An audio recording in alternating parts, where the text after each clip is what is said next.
Thanks to everybody. And ఇప్పుడు తారక్ గారికి mic ఇచ్చేద్దాము. అందరికీ నమస్కారం.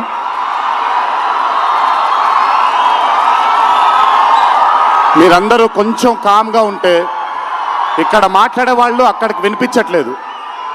సో మీరెంత కామ్గా ఉంటే వాళ్ళకి నేను మాట్లాడేది కూడా వినిపిస్తుంది. ప్లీజ్.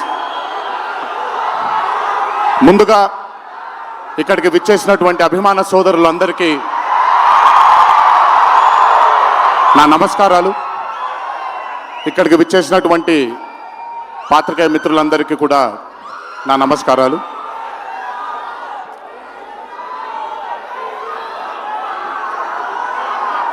సిద్ధుని నేను పర్సనల్గా అంటే తన చాలా సినిమాలు చూశాను తనవి, కానీ పర్సనల్గా ఎప్పుడు ఇంటరాక్ట్ అవ్వలేదు. ఈ పాండమిక్ తరువాతే నేను సిద్ధుతో ఇంటరాక్ట్ అవ్వడం జరిగింది. చాలా తక్కువ మంది ఇండస్ట్రీలో ఉంటారు.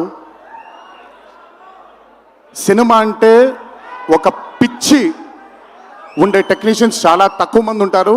అందులో మొట్టమొదటి వరుసలో ఉండాల్సింది సిద్ధు. తనకి సినిమా తప్ప వేరేమీ తెలీదు. డీజే టిల్లు అనే క్యారెక్టర్ని చూసి మీరు అనుకోవచ్చు బేసిక్గా సిద్ధు ఇలాగే ఉంటాడేమో తన పర్సనల్ లైఫ్లో అని. But Siddhu is not that. తనకెంతసేపు సినిమా, తను చేస్తున్నటువంటి క్యారెక్టర్, తను పార్టిసిపేట్ చేసినటువంటి కథ, ఈ కథకి నేను న్యాయం చేస్తున్నానా లేదా అనే తపన. చాలా తక్కువ మంది ఆర్టిస్ట్లో కానీ చాలా తక్కువ మంది టెక్నీషియన్స్లో ఈ తపనని చూస్తాం మనం.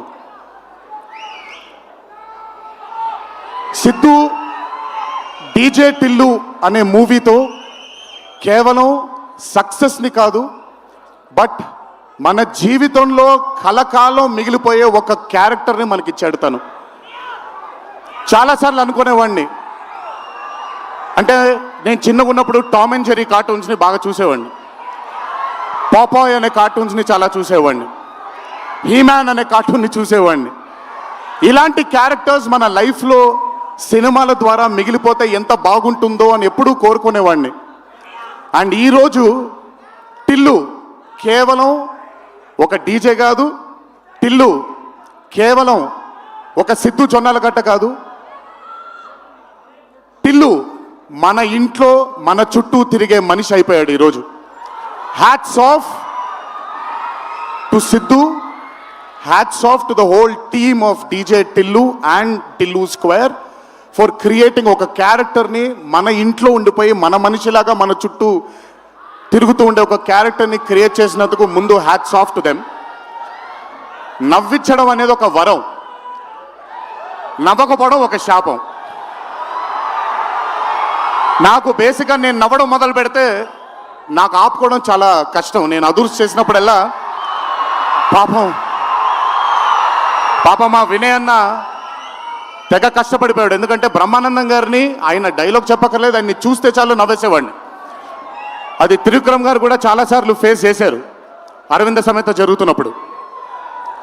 అలాంటిది నేనెంత నవ్వానో కూడా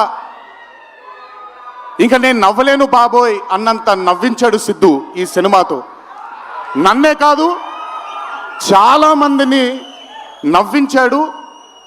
ఆ బ్లెస్సింగ్స్ అంతా సిద్ధుకి దక్కాలి.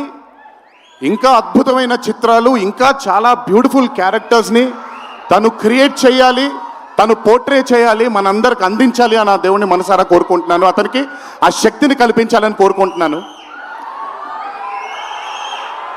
ఒక్కసారి మీరు వినాలి ఇప్పుడు నేను చెప్పేది. వినపడుతుందా? పర్లేదు, వినపడుతుంది.